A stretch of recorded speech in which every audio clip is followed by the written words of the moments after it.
Hello, sir. Good evening, sir. Good morning, Sauba. Good morning. Sir, kari le takpiyo, sir. Nangi nungaiba paom leidini. Sir, kari pao bironu, sir. Handak nahak si government ki mai kediki yowat ama pigi dorene. Kari no habiri sibu, sir. Handak government na paikaliba go to village amadi go to hills program da nang na loki ba thokdang ado. Sir. Government na sakang boina best employee award ma CM na biragani na hojik ta minister na ingonda phone da khangalakbani. Sir, habiri sibu asimuro, sir. Asingbani ne. Anyway, office to inuna si ko. Thank you, sir. I should like to know same sablo sinjar bani, sir. I like sir, sir. Okay. Thank you, sir. 어떤 말에도 뻑시다. 그래 그래서 그러잖아. 해배 돈비야. 이배.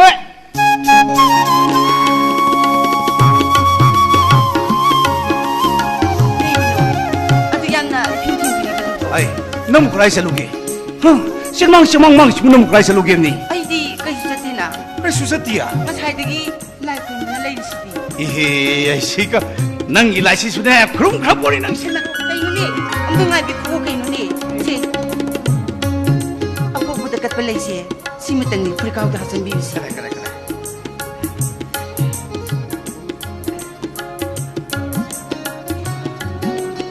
레이사지금 또 남자를. 아군해. 그이 그래. 모두 너무 가이로 오피스라디. 마야암나 이시부 엉어버리나 하이로 있도록. 힘아. 하이닝가 히드스누 그이도록이. ngasi세 이사기 야이바 통니 방톡서버 누밋니. 왜니? 그리기노 이사기 마이 바까더버 누밋 아시다. 아주 양는 말이 말랑 떡비리버두고. 비야. 라. 남서 라. 아이, ngasi디 ai nong da nuai ba paw mo tam dong le bani he. 그리 빠우노 하이시보. Ai she. 그이도록이바. Andak sahi gi na. 거기 애도 그이도록. Best employee award tu ai mo da pire ga ne na hojik ta paw pire bani ne. 힘아, 하드디 양 누가이바 빠우니 두디야. Hoi ne. ngasi시보 누가이비기 누가이도 ngaka nga이코니. Ka dora. 빠우부 그나나 해봐 빠우노. Hojik ta minister na ko gi director da harak bani na director na ingon da phone to rom ba ngari bani ne. 아드디 미니스터나수 디렉터나수 아이고 소대 누시비라니. 호이네. ngasi 먹살라가네. 미니스터기 문학다 와리도 좀 사비루로바. Kari bunu hai sibo. 아스 타버기 와리 좀 다 혹도 비루로. Hoi ne nang sid maro. Hai atai lari he. Sanu pa du bu ibu du ngrang han da ma sang sam ta udi. Ma bu krai sa 라이르칸나 빠리비니 예피루라노 하이기도 와도 앵군다 하이비라모 호레일 에이무 하이지라게바. Ai, ka shu hai da mo te da. Ore ne interview da ne. Mi na hang ko sing to wakhal sarang da na. Saning ta na. Yam na confidence da na. Ba khung khu dik sing to pi mo na hai ge da buni ne. 호이 하이게. 아.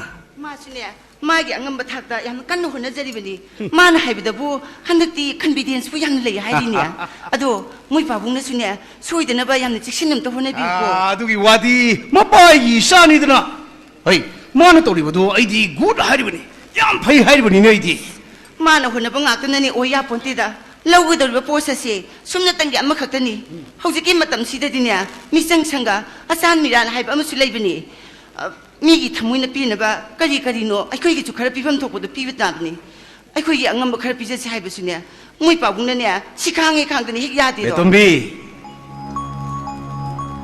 Ai se office adugi deputy director ni ne nang na haibu su sumdabadi nate adu yengo kana adu no aina selfie ru do shibo nate ai su director da amadi atai mai le ba pham singda haibi aba hairi makoina su yeng shedum hairi nate sidagi hena aina kara da mu hairu su haibano ho adu boba mui pabungna bune tawge haina ningagadine ingam nangam ba phoni deputy director ni kaino kharasu lai thokpi ba mali nasana ne yang warurabani ko ai purma loina khangi bani ne ai yengo hanak lagu de post se ai isaga su yam chana jaba subject ni puram tagi mangna mi thoi mi hengani makok thongune habse ai gi sab sab thaja bani ne khangde ai dine handaki matang asmadine soin ba sunya ya ra hijari basini board member oi basu mui pabuni hekta yade oi re hekta hai tombi hai yengo isa no pada interview yago dori dugi madugi member oi bai bedo madu karam oi ga dori banu ne madu lo ne yadi करिगुमदा मांग फन कन होन दुनसु करिगुम बाय member हे ओरुरबा ma'am gi wa me ta ngang ka doini ꯀꯔꯤꯒꯨꯝꯕ ꯃꯥꯅ ꯃꯥꯏ ꯄꯥꯛꯂꯦꯅ ꯈꯜꯂꯣ ꯀꯦꯁ ꯇꯧꯁꯤꯜꯂꯣ ꯅꯠꯇꯦ ꯑꯩꯅ ꯑꯁꯨꯛ ꯀꯟꯅ ꯍꯣꯠꯅꯖꯔꯤꯕ ꯃꯥꯅ ꯑꯁꯨꯛ ꯀꯟꯅ ꯍꯣꯠꯅꯖꯕꯁꯤꯡ ꯑꯁꯤ ꯄꯨꯝꯅꯃꯛꯁꯤꯡꯁꯦ ꯅꯤꯡꯕ ꯀꯥꯏꯒꯗꯧꯔꯤꯕꯅꯤꯅꯦꯍꯦ ꯑꯗꯨꯕꯨ ꯍꯥꯏꯕ ꯃꯣꯏ ꯄꯥꯕꯨꯡꯅꯅꯦ ꯄꯨꯛ ꯐꯕ ꯀꯥꯡꯂꯣꯟ ꯆꯨꯝꯅ ꯊꯕꯛ ꯇꯧꯅꯤꯡꯕꯒꯤ ꯋꯥꯅꯤ ꯃꯤꯗꯤꯅꯦ ꯀꯦꯁ ꯄ꯭ꯔꯣꯁꯦꯁꯀꯤ ꯃꯇꯥꯡꯁꯤꯗꯅꯦ ꯀꯣꯏꯆꯦꯟ ꯆꯦꯟꯅꯦꯅ ꯄꯥꯎ ꯌꯥꯝ ꯇꯣꯝꯕꯤ ꯑꯩꯁꯦ ꯑꯆꯨꯝꯕ ꯇꯧꯖꯕ ꯄꯥꯝꯕ ꯑꯔꯥꯟꯕ ꯇꯧꯖꯅꯤꯡꯗꯕ ꯃꯤꯁꯛ ꯑꯃꯅꯤꯅꯦ ꯑꯩꯁꯦ ꯍꯣ ꯄꯨꯛ ꯐꯕꯒꯤ ꯁꯔꯨꯛ ꯊꯨꯡꯗꯕꯅꯤꯀꯣ ꯈꯔꯁꯨ ꯆꯦꯛꯁꯤꯟꯕꯤꯕ ꯐꯩ ꯑꯩ ꯄꯨꯝꯅꯃꯛ ꯂꯣꯏꯅ ꯈꯪꯉꯤ ꯀꯩꯗꯧꯔꯒꯦ ꯍꯩ ꯌꯦꯡꯉꯨ ꯀꯔꯤꯒꯨꯝꯕ ꯏꯁꯥꯅꯅꯦ ꯍꯟꯗꯛꯀꯤ ꯁꯤꯗ ꯃꯥꯏ ꯄꯥꯛꯂꯕꯗꯤꯅꯦ ꯑꯩꯈꯣꯏꯅ ꯅꯤꯡꯖꯔꯤꯕ ꯄꯨꯝꯅꯃꯛꯁꯦ ꯂꯣꯏꯅꯃꯛ ꯐꯥꯎꯅꯒꯗꯧꯔꯤꯕꯅꯤ ꯑꯩꯈꯣꯏꯅ ꯍꯤꯡꯂꯤꯕꯁꯦ ꯏꯁꯥꯒꯤꯗꯃꯛꯇꯅꯤꯅꯦ ꯃꯣꯏ ꯄꯥꯕꯨꯡꯅ ꯑꯍꯤꯡ ꯍꯧꯒꯠꯇꯨꯅ ꯅꯆꯥꯕꯨ ꯄꯨꯗꯨꯅ ꯇꯨꯏꯁꯟ ꯊꯤꯟꯕ ꯆꯠꯈꯤꯕ ꯅꯣꯡ ꯆꯨꯔꯛꯄ ꯃꯇꯝꯗ ꯄꯨꯡꯁꯣ ꯁꯣꯠꯃꯤꯟꯅꯈꯤꯕ ꯃꯗꯨ ꯄꯨꯝꯅꯃꯛꯇꯣ ꯅꯆꯥꯅꯅꯦ ꯀꯥꯎꯗꯕꯅꯦ ngasi fauba mana haiba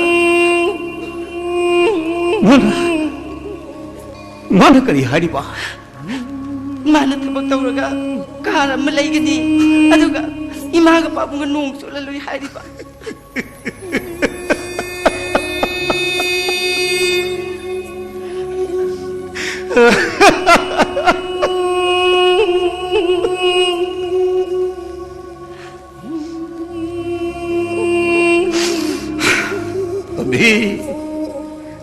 Maduri ne mapa mama masagi mari hari masa mari ese kenapa ni sulak tu thot pangamloi ko yego mathan da pokse bi shabu aina hinam mamata da aina mahu mirai pangamloi aina hini base isagi da muktani ne isagi da muktani ne isana hingli base su ai khoi gi da muktani masa lambi sana bahuna bahay bisisu mama mapa oy ba ay ko hindi ko tangi ni moy babu tumi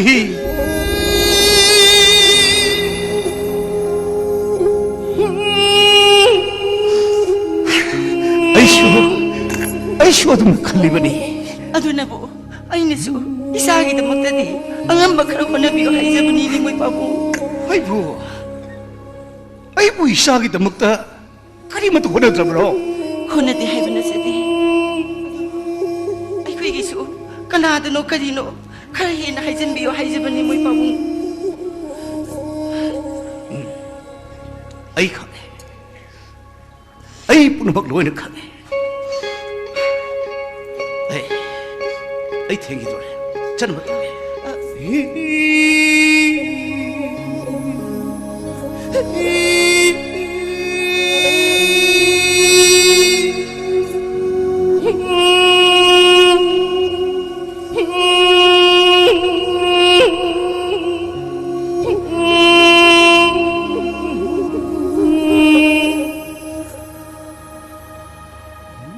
Betombi kay hay moy babu nasanu pado matam sahana tharau ko hoy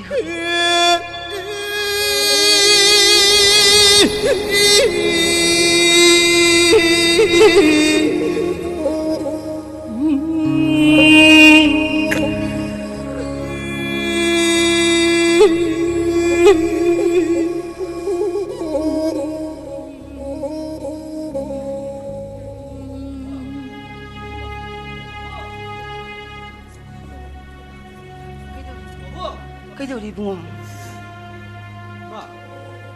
Abungdi napati officer krini Abungna kem handrabo ho hairam Kay hairamge? horine Ah. moi gi board member na hangba uhang singdo bakum ne thije na pigi dabani amata chite na khungu dabni hairam bani nangi ne iping ping bodo tawguno hairam bani ko Ataydi kem handrabo atai di kaisu hairam di ne Kaino khoi ba ong khalisibo Nahansu ngarangsu ngasisu Ima Pabungna iuda nablo sikari ginoba he napabung dane aduna lana khanganu napabung do ngarang thin hale maduda mana ne nangbu kadai de legi hangbani nang lai kan na pa dum lai bedu dane imana ne apan pining da dana pa changal lakrabani ngasi su hoksi su chalam dai da ibungo kadai de legi na nangi lai pabung ka da changal ke tawi imana ma khudang pa sing thu ibani ne nang napabung da duna lana khanganu ko ibungo ibo thoi sak sar bu nangbo Ma ꯑꯩ ꯆꯥꯛ ꯆꯥꯗ꯭ꯔꯤꯌꯦ ꯍꯩꯃꯥ ꯑꯗꯨꯗꯤ ꯆꯥꯊꯣꯛꯎꯔꯣꯗꯅ ꯍꯣꯔꯦꯟ interview ꯆꯠꯂꯝꯗꯥꯏꯗ ꯍꯣꯕꯦ ꯍꯣꯕꯦ ꯑꯃꯨꯛ ꯇꯧꯅꯔꯅꯤ ꯏꯃꯥ ꯑꯩ ꯆꯥꯛ ꯆꯥꯔꯣꯏ ꯀꯔꯤ ꯑꯩ ꯆꯥꯗꯅ ꯆꯠꯂꯒꯦ ꯀꯔꯤ ꯍꯩꯃꯥ ꯁꯥꯔꯒ ꯆꯠꯂꯨꯅꯦ ꯏꯕꯨꯡꯉꯣ ꯅꯪꯕꯣ ꯍꯣꯔꯦꯟ ꯅꯕꯨꯛ ꯂꯥꯝꯃꯛꯀꯅꯤꯅꯦ ꯅꯪꯕꯣ ꯉꯥꯏꯈꯣ ꯁꯦ ꯉꯥꯏꯈꯣ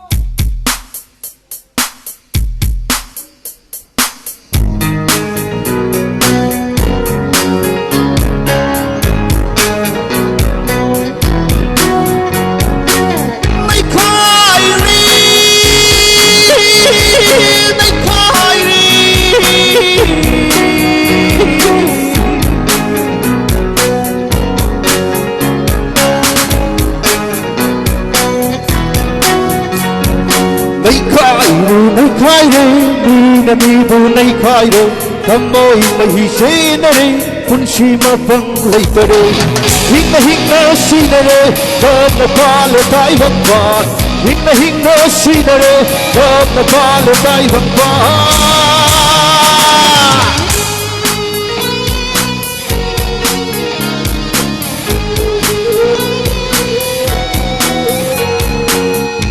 Lu hai và lấy ram su nung oli kong hung ba tik ham olam lấy nan kat thali thamoi kaya mo ihing na hing sarama kun si kaya ni kiba ke na hing bana matha olare thunaya se thunai re taibang pan se khai re thunaya se thunai re taibang pan se khai re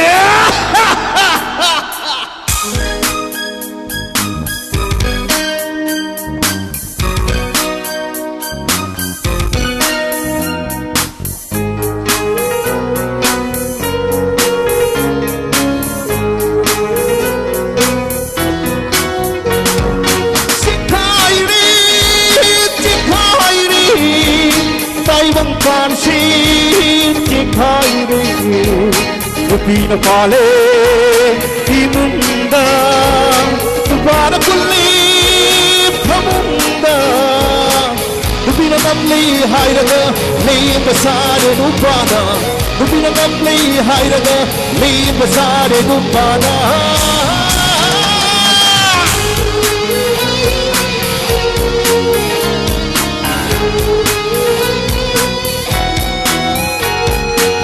Pangal kan bandupadi Thomna kim le ham satli Rubit mayung jang laga Kakal manung dahan luan dari Tupi kwang sien lag laga Nupa sang le thongal na Mang li nupa na Thamung kalong ng tado na Michelle Kang li nupi na May rapay na ahing na Michelle Kang li nupi na May rapay na ahing na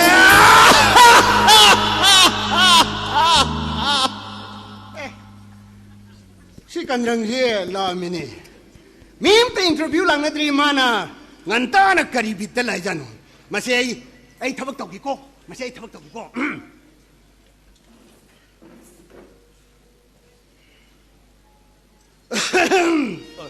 Kenom dang jage. Kari, Som ay, adom kari, yaubi ga dabra. kari ba? Interview. Ay, yaw ko daw nati, kalaban. Surface! Wakal paudi setali hai. Nang na kana, Ay, yaw ko daw bra? yauroi. Oh, Ay di kari. yang sin balak. Post po kaya no. Amane hai bro kaino. Ay khangde da. Khangmo do kay uduno. Ay di khandog le residi. अच्छा अमुक का जो set तली है candidate पो केम लाके 1400 mo ora mane. Us Return do ile horo poni da. Sondhi Ay di thoi ni ramde. Adu khalisidi. Sinatai. Ay na kapat 10. Pale. Ay shoy khalani. अदुदी मी खर दी सोई दना निंग बकाइना रनी Karige. नुपा खर दी अयुं अंटा बेंडर चरा वालनी नुपी खर दी मयुं अंटा पालनी मचा था पंगम न नबा बाजार दा खमेनियोन बस सोई दना थोलानी Nang wari si nungai ni ko. नुआई ब्रो Yang chati nungai. नुआई है Chai. Moini yo le myam sidine. Ay ko ni lai thadori si. बसे अखोई के एजुकेशन सिस्टम से Ay kamai na no. Kamai na hayo. लारिक तंबाइदना तमनर बेसि लेंगा कि थबा अमम तौना नमनि खनरपा मदु ओइनना बहना बदा मामा मपाना मसा सिंगसी ट्यूशन तौहनना परा सिंफा पोहनबा मार्क बेसिस ता माई तमनबा थबक तौना न बा लौ इंखोन योंदना थबक लेबा थबक ꯊꯕꯛ ꯊꯤꯕ ꯀꯧꯕ ꯁꯕꯖꯦꯛ ꯑꯃ ꯍꯥꯞꯆꯤꯜꯂꯒ ꯐꯖꯅ ꯅꯤꯡꯊꯤꯅ ꯇꯥꯛꯄꯤ ꯇꯝꯕꯤꯗꯨꯅ ꯋꯥꯔꯛ ꯀꯜꯆꯔ ꯑꯃ ꯁꯦꯝꯃꯕꯗꯤ ꯀꯩꯗꯧꯕꯒꯤ ꯃꯤꯅ ꯊꯕꯛ ꯊꯤꯗꯣꯏꯅꯣ ꯊꯕꯛꯅ ꯃꯤꯕꯨ ꯊꯤꯍꯜꯂꯛꯀꯗꯕꯅꯤ ꯍꯥꯏꯕꯒꯤ ꯋꯥꯈꯜꯁꯦ ꯀꯅꯥꯝꯇꯅ ꯇꯧꯅꯗꯦ ꯑꯗꯨꯅ ꯁꯃꯥꯖꯁꯦ ꯌꯥꯔꯣꯏ ꯑꯣꯏꯔꯣꯏ ꯅꯪꯒꯤꯗ ꯆꯦꯅꯦꯜ ꯆꯦꯅꯦꯜ ꯁꯣꯏꯕꯗꯒꯤꯅꯦ ꯂꯩꯕꯥꯛꯁꯨ ꯋꯥꯅꯔꯤꯁꯦ ꯆꯦꯅꯦꯜ ꯆꯨꯝꯊꯣꯛꯁꯤ ꯀꯔꯞꯁꯟ ꯃꯨꯊꯠꯁꯤ ꯑꯣꯏꯁꯨ ꯑꯣꯏꯔꯣꯏꯗꯕ ꯋꯥꯊꯤ ꯋꯥꯔꯦꯝ ꯃꯣꯔꯦꯜ ꯌꯥꯎꯗꯕ ꯑꯣꯖꯥꯅ ꯃꯣꯔꯦꯜ ꯁꯥꯏꯟꯁ ꯇꯥꯛꯄꯤꯕꯗꯒꯤ ꯃꯣꯔꯦꯜ ꯁꯥꯏꯟꯁ ꯂꯧꯕ ꯃꯍꯩꯔꯣꯏ ꯑꯃꯠꯇ ꯃꯣꯔꯦꯜ ꯌꯥꯎꯅꯔꯛꯇꯗꯨꯅ ꯃꯣꯔꯦꯜ ꯂꯩꯈꯥ ꯁꯨꯝ ꯇꯥꯟꯅꯔꯦ ꯃꯣꯔꯦꯜ ꯍꯥꯏꯕꯁꯤ ꯂꯨꯈ꯭ꯔꯖꯥꯠꯅꯤ ꯏꯆꯦ ꯀꯅꯥꯝꯇꯅ ꯈꯟꯅꯗꯦ ꯍꯣꯏ ꯁꯣꯝꯁꯤ ꯃꯔꯨꯞ ꯍꯥꯏꯗ꯭ꯔꯥ ꯌꯥꯝꯕ ꯍꯥꯏꯗ꯭ꯔꯥ ꯑꯩ ꯀꯩꯅꯣꯝꯇꯗꯤ ꯍꯥꯏꯒꯦꯅ ꯏꯌꯥꯝꯕ ꯍꯥꯏꯗꯅ ꯃꯤꯡꯒꯧꯔꯒ ꯁꯣꯝ ꯃꯣꯔꯦꯜ ꯁꯥꯏꯟꯁꯇ ꯄꯤꯁꯤ ꯋꯥꯡꯅ ꯆꯠꯄ ꯃꯤꯁꯛ ꯑꯃꯅꯦꯅ ꯑꯩꯅ ꯈꯟꯒꯅꯤ ꯑꯗꯨꯒ ꯃꯔꯨꯞ ꯀꯧꯔꯒꯅ ꯁꯣꯝ ꯃꯂꯦꯁ ꯂꯣꯟꯗ ꯑꯪꯒ꯭ꯔꯥꯖꯤꯗ ꯃꯥꯔꯛ ꯋꯥꯡꯅ ꯐꯪꯕ ꯁꯥꯇ꯭ꯔ ꯑꯃꯅꯤ ꯍꯥꯏꯁꯦ ꯑꯩꯅ ꯂꯧꯒꯅꯤ ꯃꯥꯏꯊꯣꯡꯗꯨ ꯌꯦꯡꯉꯗꯤ ꯏꯌꯥꯝꯕ ꯀꯧ ꯇꯥꯔꯦꯅꯦꯀꯣ ꯃꯥꯏꯊꯣꯡ ꯌꯦꯡꯉꯒ ꯃꯤꯁꯤ ꯀꯧꯅꯗ꯭ꯔꯗꯤ ꯇꯨꯡ ꯌꯦꯡꯉꯒ ꯀꯧꯅꯔꯗꯤ ꯃꯁꯝ ꯁꯥꯡꯉꯦꯗꯅ ꯍꯥꯏ ꯑꯥꯏ ꯂꯚ ꯌꯨ ꯌꯥꯏꯅ ꯍꯥꯏꯔꯨꯔꯒ ꯃꯃꯥꯏ ꯍꯦꯛ ꯂꯩꯊꯣꯔꯛꯄꯗ ꯇ꯭ꯔꯥꯟꯁꯖꯦꯟꯗꯔ ꯑꯣꯏꯔꯃꯗꯤ ꯋꯥꯟꯊꯅꯔꯣꯏꯗ꯭ꯔꯣ ꯑꯣ ꯊꯦꯡꯛ ꯌꯨ ꯁꯣꯝ ꯏꯪꯂꯤꯁ ꯁ꯭ꯀꯨꯜꯒꯤ ꯁꯥꯇ꯭ꯔꯅꯤ ꯍꯥꯏꯕ ꯑꯩ ꯈꯪꯖꯔꯦ ꯀꯃꯥꯏꯅꯅꯣ ꯑꯩꯈꯣꯏꯒꯤ ꯏꯔꯣꯜ ꯂꯩꯅ ꯂꯩꯅ ꯊꯦꯡꯛ ꯌꯨ ꯒꯥꯏꯗꯅ ꯃꯤꯒꯤ ꯃꯔꯣꯟꯗ ꯃꯂꯦꯁ ꯃꯔꯣꯟꯗꯒ ꯍꯥꯏꯔꯤꯗꯣ ꯑꯣ ꯁꯣꯔꯤ ꯁꯣꯔꯤ ꯍꯥꯏꯕꯗꯨꯁꯨ ꯑꯩꯈꯣꯏꯒꯤ ꯏꯃꯥ ꯂꯣꯟꯗꯗꯤ ꯁꯣꯏꯈ꯭ꯔꯦ ꯍꯥꯏꯒꯗꯕꯅꯤ ꯅꯪꯁꯦ 인터뷰 ꯌꯥꯎꯒꯗꯕ꯭ꯔꯥ ꯑꯩꯗꯤ 인터뷰 ꯌꯥꯎꯔꯣꯏ 어, 쟤 아다 카미바 아다 파락 따는 카미바 아이톤디세 아시나더라 자 좀 터도 ꯗ ꯈꯥꯕꯤꯕ I-20 ꯑꯉꯥꯡꯕꯁꯦ 오이네 신이네 ꯁꯦ I-20 ꯑꯉꯥꯡꯕꯁꯤ ꯅꯠꯇ꯭ꯔꯣ ꯅꯠꯇ꯭ꯔꯣ ꯁꯦ ꯑꯩꯒꯤ 나트로 ꯅꯠꯇꯦ 예 ꯑꯩꯒꯤꯗꯤ ꯁꯤꯗ ꯃꯑꯣꯡ ꯃꯔꯤꯟ ꯆꯨꯝꯅ ꯈꯥꯕꯤꯕ ꯁꯣꯝꯗ ꯃꯃꯥꯏ ꯑꯣꯟꯁꯤꯜꯂꯛꯏꯕ ꯑꯥꯔꯤ ꯑꯣꯇꯣꯁꯦ ꯁꯦ ꯑꯩꯒꯤꯅꯤ ꯁꯦ ꯗꯤꯖꯜ ꯑꯣꯇꯣꯁꯦ 코리아 오토 드라이버 ꯃꯥꯅꯦ ꯑꯩ ꯑꯣꯇꯣ ꯗ꯭ꯔꯥꯏꯚꯔꯅꯤ 슈 ꯑꯩꯅ ꯄꯥꯏꯖꯔꯤꯕ ꯁꯣꯁꯤꯁꯨ ꯑꯩ 어토ꯒꯤ 소니 고추 따이 도드는 강이 제이지가 오토 드라이버로 오래고 뭐 ꯑꯩꯅ ꯑꯣꯇꯣ ꯗ꯭ꯔꯥꯏꯚꯔꯅꯤ ꯍꯥꯏꯔꯒ ꯅꯪꯅ ꯅꯌꯥꯏꯒꯗꯅ ꯀꯥꯔꯦꯝꯅꯗꯅ ꯇꯧꯔꯤꯁꯤ ꯑꯩꯅ ꯅꯣꯏ ꯅꯄꯥꯗ ꯀꯔꯤ ꯇꯧꯔꯝꯃꯤ 어이 ꯅꯣꯏ ꯅꯄꯥꯗ 어이 그러는 거야 ꯑꯩꯁꯤ ꯅꯪꯅ ꯑꯔꯥꯏꯕ ꯃꯤꯅꯦ ꯈꯟꯕ꯭ꯔꯣ ꯑꯩꯁꯦ ꯅꯣꯡꯃꯗ ꯂꯨꯄꯥ 2,000ꯗꯒꯤ ꯇꯥꯗꯅ ꯇꯥꯜꯂꯤꯕ ꯊꯥ ꯑꯃꯗꯗꯤ 50 ꯅꯨꯃꯤꯠ 50니ꯗꯨꯗ ꯑꯅꯤꯗꯨꯅ ꯄꯨꯔꯤꯔꯗꯤ 60,000 ꯅꯪꯅ ꯇꯧꯗꯣꯏ ꯊꯕꯛꯁꯤꯅ 40,000ꯗꯩ ꯍꯧꯗꯣꯏꯕ ꯁꯤꯒꯤ ꯑꯪꯀꯁꯤꯐꯥꯎ ꯈꯪꯗꯕ ꯅꯪꯅ ꯃꯦꯊꯃꯦꯇꯤꯛꯁꯇ ꯃꯥꯔꯛ ꯋꯥꯡꯅ ꯄꯤꯁꯤ ꯋꯥꯡꯅ ꯆꯠꯂꯁꯨ ꯑꯩꯅ ꯅꯋꯥ ꯂꯧꯗꯦ 어이 넌뭐 그렇게 싫어져 보는 거 아이고 원신은 왕하는 어떤데 너무 시간 안 컴브라 응 아이씨는 깐 컴브라나 ꯃꯩꯇꯩ ꯃꯆꯥꯒꯤ ꯍꯧꯅꯕꯤ ꯍꯦꯛ ꯁꯥꯎꯕ ꯍꯧꯕꯒ ꯍꯩ ꯑꯩꯁꯤꯒ ꯅꯪ ꯃꯁꯛ ꯈꯪꯕ꯭ꯔꯅ ꯑꯩꯁꯤ ꯃꯁꯛ ꯈꯪꯕ꯭ꯔꯣ 너 하이레게 도게 하이레는 그렇게 해버려봐 하이레이지니 아이 소빈 제 그래 나 샤워르가네 잉글리시 로라카니 아니 마 잉글리시 로라바 마 파전 샤워르니 아니 마카가 따라키니 넌센스 카이나 넌센스 또다 이거 하자 시 마카 따라이지니와 시네 마이테이 마사 하이세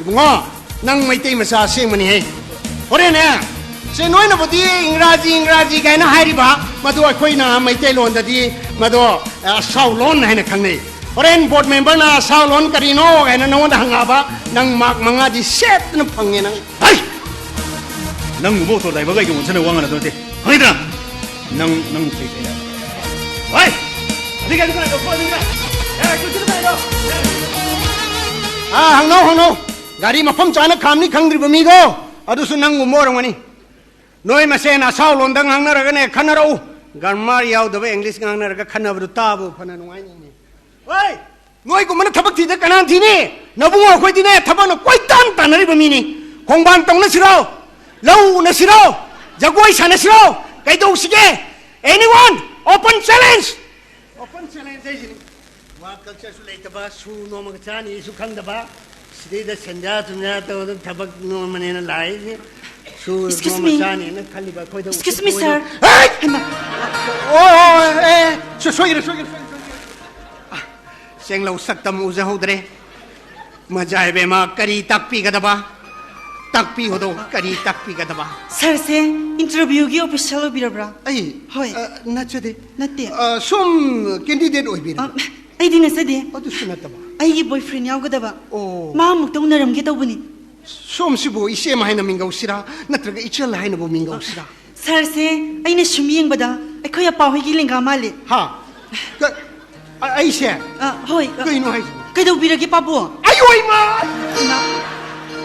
ꯅꯨꯡꯁꯤꯠꯀ ꯂꯣꯏꯅ ꯇꯥꯔꯦꯍꯦ ꯁꯤꯗꯤ ꯑꯄꯥ ꯍꯣꯏꯒꯤ ꯂꯦꯡꯒꯥ ꯃꯥꯜꯂꯦ ꯍꯥꯏꯗꯅ ꯀꯧꯖꯕꯅꯤ ꯁꯥꯔ ꯑꯣ ꯌꯥꯏꯗ ꯌꯥꯏꯗ ꯀꯩꯝ ꯀꯥꯏꯗꯦꯗ ꯃꯤꯡꯒꯧꯒꯤ ꯖꯥꯠꯁꯤꯗꯤ ꯀꯧꯅꯤꯡꯕꯗ ꯀꯧꯖꯧꯗ ꯇꯧꯕꯗꯕꯨ ꯑꯩ ꯏꯁꯥꯗꯤ ꯄꯥꯈꯪꯅꯤ ꯑꯣ ꯑꯗꯣ ꯁꯥꯔꯒꯤ ꯃꯤꯡꯕꯨ ꯑꯩꯒꯤ 이밍 ꯍꯣꯏ ꯑꯂꯨ ꯀꯔꯤ ꯊꯣꯛꯁꯣꯝ ꯑꯂꯨꯁꯅꯥ ꯃꯩꯇꯩ ꯑꯂꯨꯁꯅꯥ ꯃꯤꯡꯕꯣ ꯑꯩ ꯂꯥꯏꯔꯕ ꯀꯧꯕ ꯗꯤꯄꯥꯔꯠꯃꯦꯟꯗ ꯊꯕꯛ ꯇꯧꯖꯕꯅꯤ ꯂꯥꯏꯔꯕ ꯀꯧꯕ ꯗꯤꯄꯥꯔꯠꯃꯦꯟ ꯍꯥꯏꯁꯤꯕꯨ ꯌꯥꯝ ꯆꯥꯎꯕ ꯗꯤꯄꯥꯔꯠꯃꯦꯟꯅꯤ ꯑꯩ ꯍꯦꯛ ꯄꯣꯛꯄꯗꯒꯤ ꯖꯣꯏꯟ ꯇꯧꯖꯔꯦ ꯑꯗꯣ ꯁꯦꯂꯔꯤꯗꯤ ꯀꯌꯥꯃꯨꯛ ꯑꯩ ꯆꯕꯣꯟꯗꯒꯤ ꯍꯧꯖꯔꯛꯄꯅꯤ ꯆꯕꯣꯟꯗꯒꯤ ꯉꯁꯤꯗꯤ ꯍꯧꯖꯤꯛꯇꯤ ꯑꯩ 60,000 ꯐꯪꯖꯔꯤ ꯑꯣ ꯑꯗꯨꯒ ꯅꯣꯡꯖꯨ ꯄꯟꯊꯥꯗꯗꯤ ꯏꯟꯀ꯭ꯔꯤꯃꯦꯟ ꯐꯪꯖꯩ ꯅꯣꯡꯖꯨ ꯄꯟꯊꯥꯗꯅ ꯏꯟꯀ꯭ꯔꯤꯃꯦꯟ ꯍꯥꯏꯁꯤꯕꯨ ꯅꯣꯡꯖꯨ ꯄꯟꯊꯥ ꯍꯥꯏꯕꯁꯤꯗ ꯃꯤ ꯄꯨꯝꯅꯃꯛꯁꯤ ꯀꯪꯅ ꯂꯩꯕ ꯄꯥꯝꯃꯤ ꯀꯅꯥꯁꯨ ꯆꯣꯠꯅ ꯂꯩꯕ ꯄꯥꯝꯅꯗꯦ ꯄꯥꯝꯗꯦ. ꯀꯪꯅ ꯂꯩꯅꯅꯕ ꯍꯣꯠꯅꯔꯛꯄ ꯃꯇꯝꯗ ꯑꯩꯈꯣꯏꯁꯤ ꯃꯊꯧ ꯇꯥꯔꯛꯄ ꯃꯗꯨꯗ ꯐꯪꯖꯕ ꯏꯟꯀ꯭ꯔꯤꯃꯦꯟꯅꯤꯗ ꯑꯣ ꯑꯩ ꯁꯨꯔꯒ ꯅꯣꯝꯃꯒ ꯆꯥꯔꯒ ꯍꯤꯡꯕꯒꯤ ꯀꯜꯆꯔꯁꯦ ꯐꯖꯅ ꯌꯣꯛꯈꯠꯂꯒ ꯊꯝꯖꯕ ꯃꯤꯑꯣꯏ ꯑꯃꯅꯤ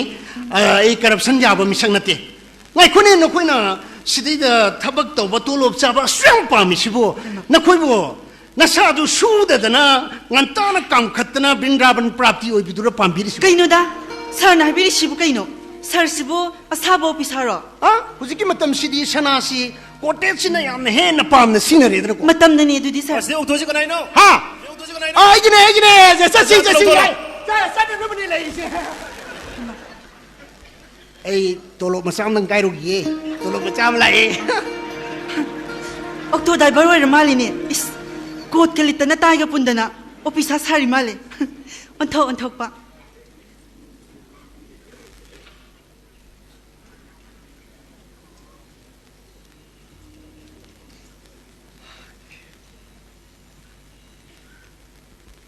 Rose.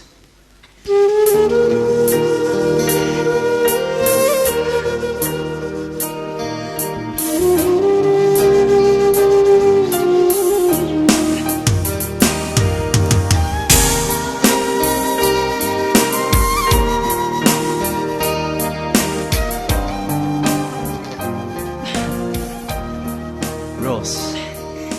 ꯀꯩꯒꯤꯅꯣ ꯑꯁꯨꯛ ꯊꯦꯡꯉꯩꯁꯤꯕꯣ ꯑꯩ ꯅꯪꯅꯕ ꯂꯥꯛꯏꯁꯤ ꯗꯥꯊꯣꯏ ꯑꯩꯅꯅꯦ ꯗꯥꯊꯣꯏꯒꯤ ꯃꯥꯏ ꯄꯥꯛꯅꯕꯒꯤꯗꯃꯛꯇ ꯀꯔꯤ 이마 곤독한비다 이마부 그름누리바 Rose.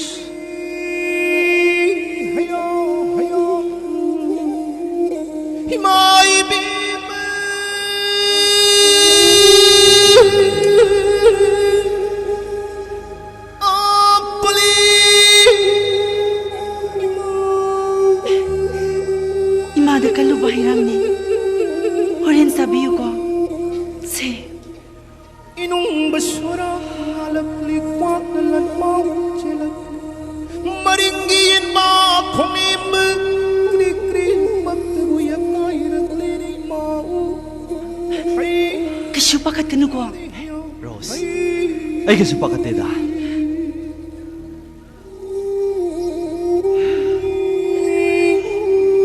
다토이 ꯑꯩꯅ ꯅꯍꯥꯛꯄꯨ ꯊꯃꯣꯏ ꯁꯦꯡꯅ ꯅꯨꯡꯁꯤꯕꯃꯛꯇ ꯑꯣꯏꯔꯕꯗꯤ ꯅꯍꯥꯛꯀꯤ ꯑꯈꯪꯕ ꯄꯨꯝꯕ ꯑꯃꯠꯇ ꯀꯥꯎꯗꯕ ꯑꯣꯏꯕꯤꯌꯨꯀꯣ Rose. ꯅꯍꯥꯛꯅ ꯃꯥꯏ ꯄꯥꯛꯄ ꯍꯥꯏꯕꯁꯦ ꯑꯩꯒꯤꯁꯨ ꯃꯥꯏ ꯄꯥꯛꯄꯅꯦ Rose. 세, 컵끊어 세.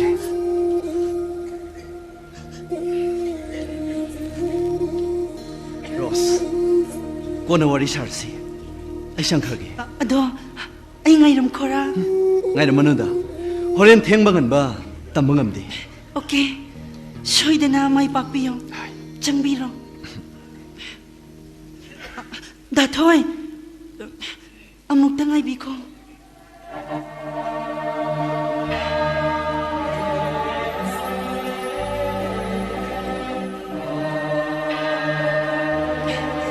이싱생 파더는 힐링 tꯧꯕꯤꯔꯛꯄꯅꯤ ꯌꯥꯎꯝ ꯑꯃꯇꯪ ꯊꯛꯄꯤꯌꯣ ꯁꯣꯏꯗꯅ ꯀꯥꯟꯅꯒꯅꯤ ꯈꯜꯂꯤ ꯁꯦ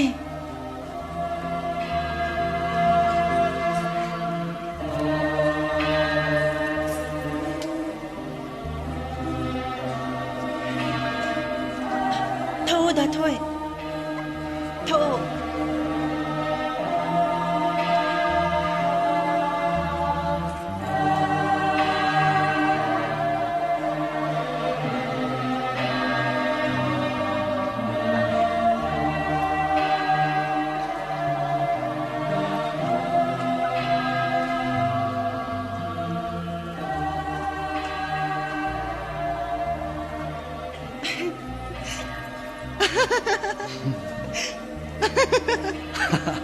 청어다 토이. ai chồng gì có 해 딸방 침비바 마부. 아이다 토이부. 소이드나 마이 빠한 비유고.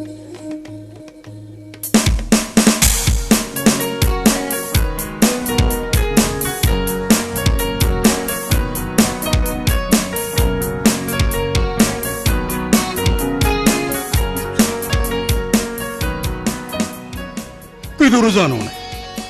nga saidi sangi boji bok thorok trisina takpati yana dra zalai adu wer basuma engon dati adu wer basuma bodor pham thoya ayu salasirana satpati yade koi kantin jang coffee entang thau phado male hingna hobdro gana kari mu koi ba as bi mai ya wa ba masjid hena wa ba mamuk leite bas wando na sungra jani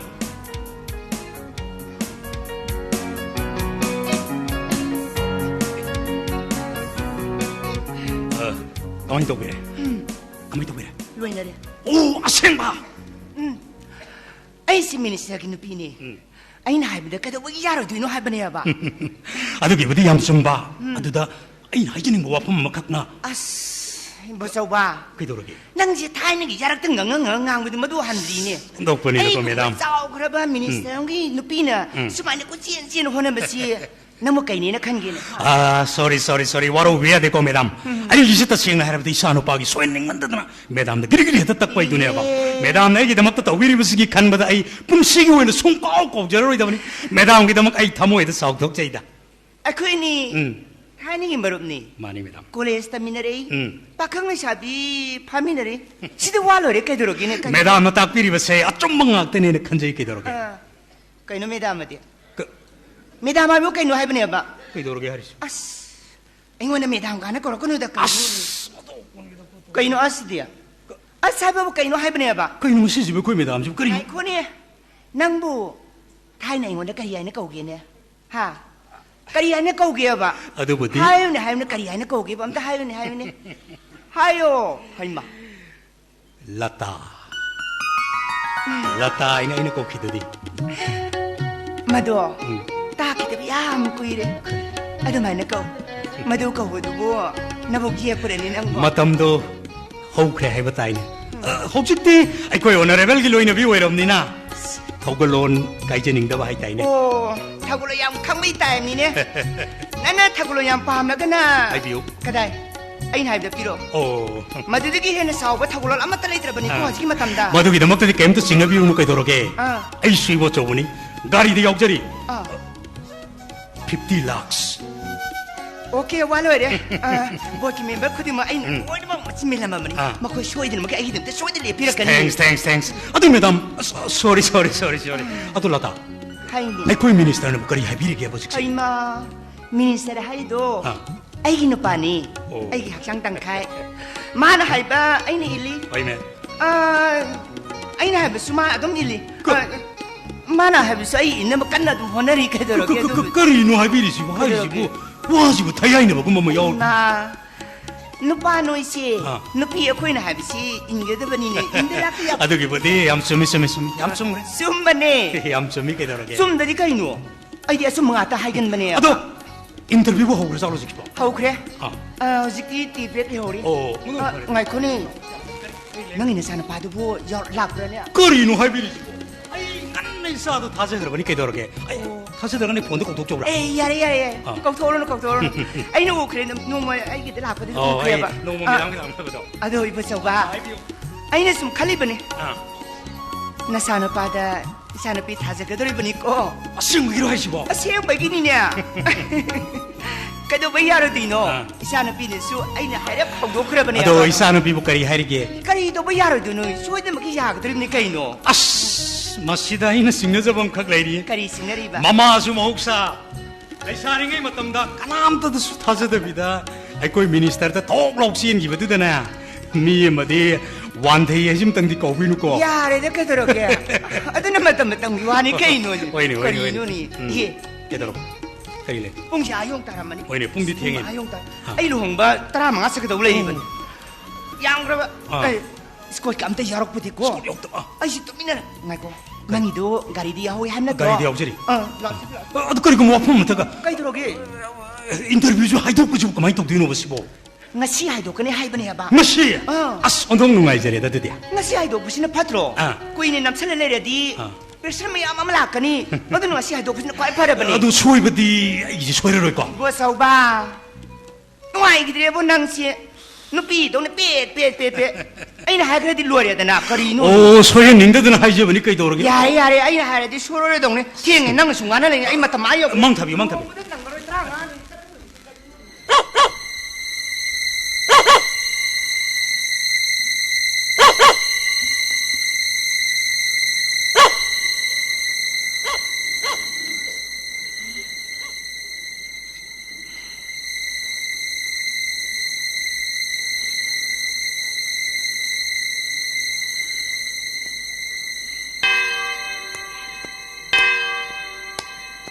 Puntahan mo tayo kini.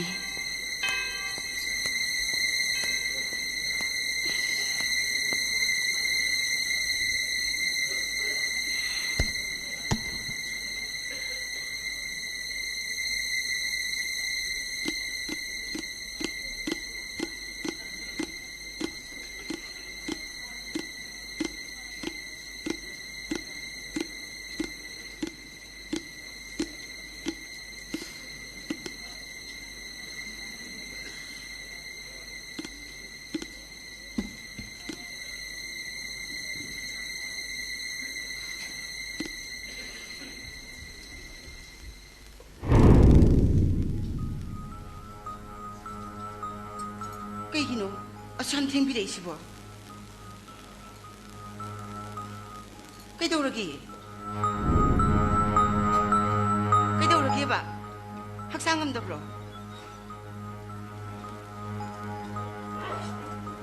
Kay daw biyaw lagi? Hay biyo? Ay Kristo Aduga kayino, manguchida tumina pamblan lemidi. Nasanu fati tumkrabra tumde. Sakamda sabi bani, pabung halap ang ay ginena, magi kada lay. Nga sayok lagi sa ati bani, pabung na salam dahi da karim tahiram dahi na yang warauri bani. mati onthok nung parang panita Kaday digi wabano da, madi niya, nga sahi halap ko gani haraw mo na umtoy ba, mukoy na hang pa wahang singdo, amata si tada na kumami hay da na, matamoy di yang piense na lai da madiya. Ay na, noy pawong di tiyang nirakra na hang bani, pawong di office kita pa ko sin na nagba wow da iya hay.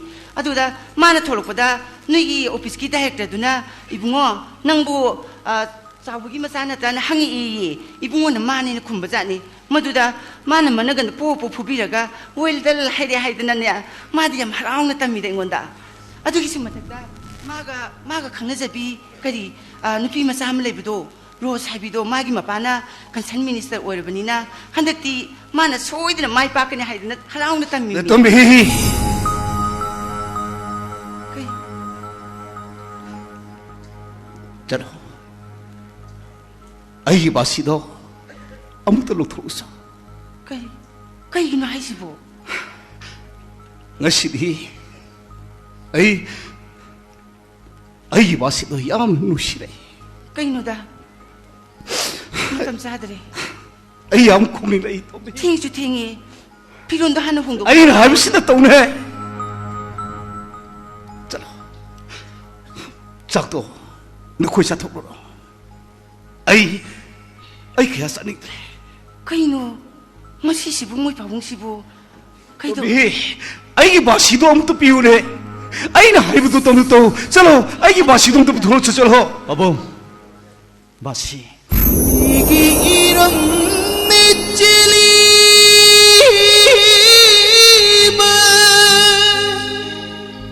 분시 또래 또 됐다 가난하시무 팅가니 그럼 나뿐만 머리부 이기 이름이 찔리버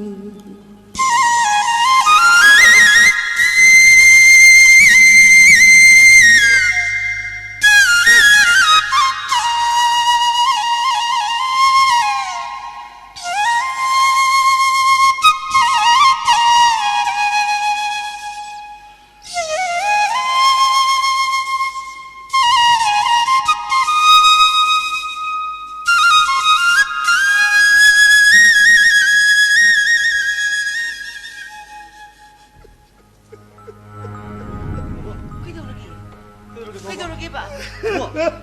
그러게 봐봐. 봐봐 뭐. 봐봐. 그이도 뭐야 그러게. 봐봐. 인터뷰도 감독 그래. 인터뷰도 뭐 하이도피 그러브로. 하비 봐봐. 인터뷰도 감독 그러게.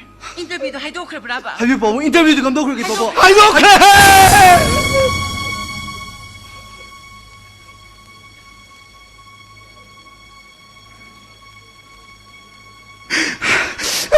이사 간대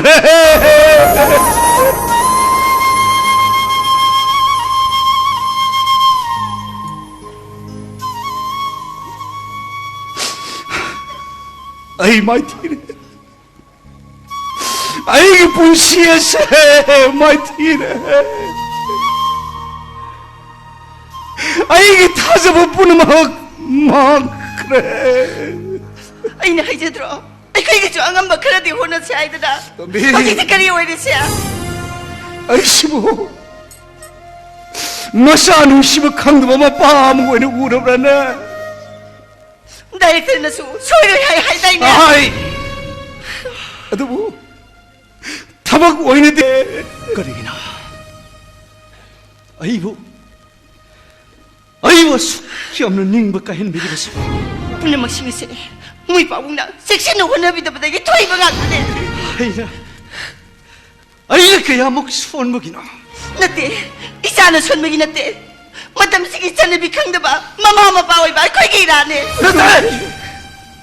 아이마 딕사도 뭐 사네. 아이마 딕사도 뭐기네. 아이디 힘모드 가느라 미쳤네.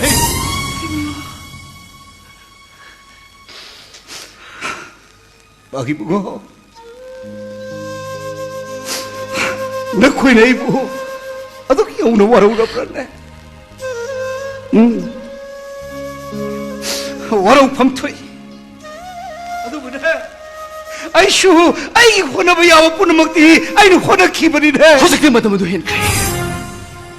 뭘 멤버를 생각 비는 마하가도 우보다 아이 안극보 뽑기 디렉터도 amuk tang hanna yang binamay damag tayo na kaya arag hanna Isaac ato mo madugi matang pangkide bilang lima maakbe sisaduda kudak ta rizal hado ka naman ni Haina minister na giyakan bayatang laki 미니스터 미니스터 야 약간 뭐야탕. agi mo agi mo tuwe mo Isabukan Rizal na do. Napahay na pahal na ikapada.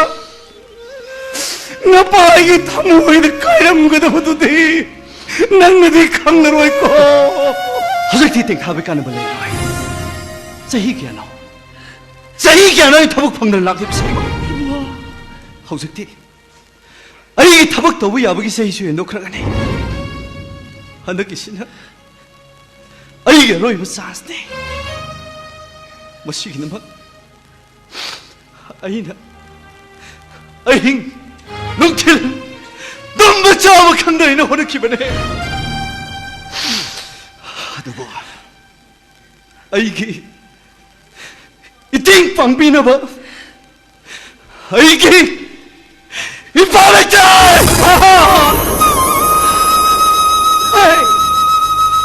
아이, 너는 하리보드 봐. 마이 마싱 마틱샤나 하이르바 미샤가만이나. 낭나 가리기다 먹도 먹고 뭐해도 하이밤 도쁘게 해. 아이, 이거. 실각이 타박나 타박 각더라. 마도 파우들의 하르바슈 아이고 나 아따이가 또 poka리 라비드 예부 야부게 하버도 낭나 기행들 poka리기도 먹더라. 그렇게 자다 다이나 비리면어. Magi mana karino? Tommy, ngasi ay tamu da siyali ba? Isabu nung sibagi luhura ba siyala se? Kana na sulak tu na ikay bang abloy na? Maduna wahi ne. Wahi itu na kangan bang madro. Ngasi ay isagi bitay tayo mapiragat se. Wahi itu na kangan bang. Tommy,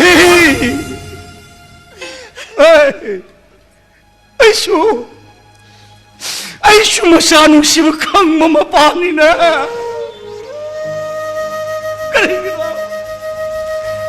Kanigino na ko'y naibuha doon iyaw na waraw ni Badubaw. Nga siya'y kita mo ina. Nakuhay mo nung sibagi ongom doon na saan ni Mamay Siyas. Nang na, nakuhay na di kang ramali ko. Punang tuwas. Ay di. Ay matiksada masani. Matiksada misang ne. Ayda. Ayda yung sila ito para ka naman na. Bungo! Imagi bungo! Nang nating mahirap ko sa salim ito kanay ito no! Imagi wati tako! Imagi bungo na! một si mà mil đến tay đôi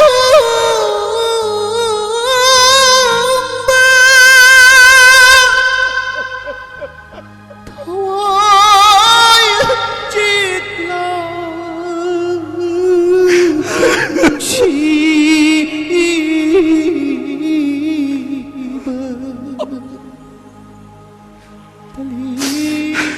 Nga siya'y kita mo ina. Saan ni Mamay Siyas.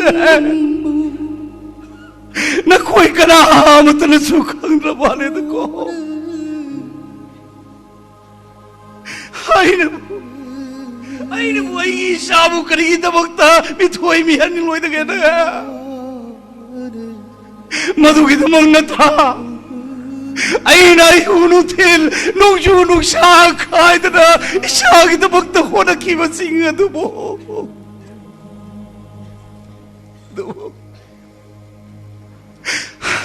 Ay kilay mo kasi na di ning matunguhan at tamlam-draman ito ko.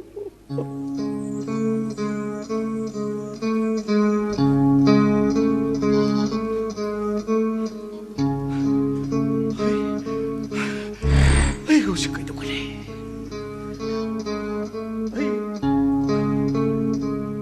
Ay, kaya mapiniyam lang ko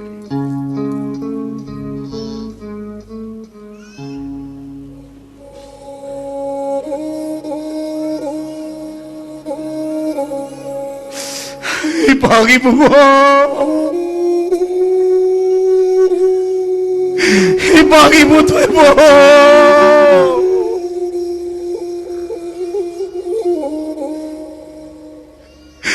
Mapahay na. Isa kita magtataw mga noy na mamat talay taman ni Koy. Pagi mo.